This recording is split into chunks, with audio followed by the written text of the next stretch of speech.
नमस्कार। आज मैं आपको एक सीपीआर के बारे में एक टॉपिक है जिसको बोलते हैं कार्डियो पल्मोनरी रिससिटेशन।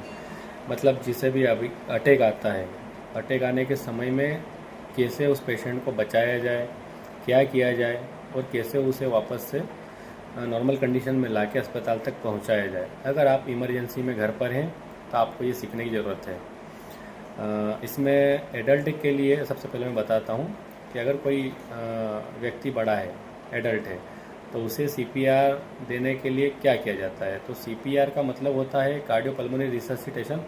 इसके अंदर रिससिटेशन का मतलब होता है रेस्क्यू। मतलब कोई अगर पेशेंट अनकॉन्शियस हो गया, मतलब बेहोशी की कंडीशन में चला गया है, या उसकी ब्रीदिंग नहीं आ रही है, या वो होश में नहीं है, या फिर बेहोशी की हालत में है और उसे अटैक आया है, तो ऐसे पेशेंट को आप सीपीआर देंगे ताकि वो वापस से उसका हार्ट काम करने लगे और वो पेशेंट अपनी वापस से नॉर्मल कंडीशन में आ सके।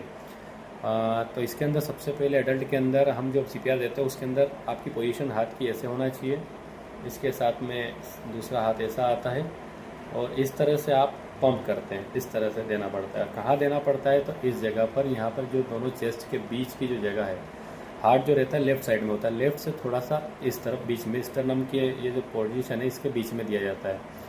और इसकी जो देने का रहता है सीपीआर, वो 120 से मिनट के आसपास, 100 से 120 पर मिनट दिया जाता है।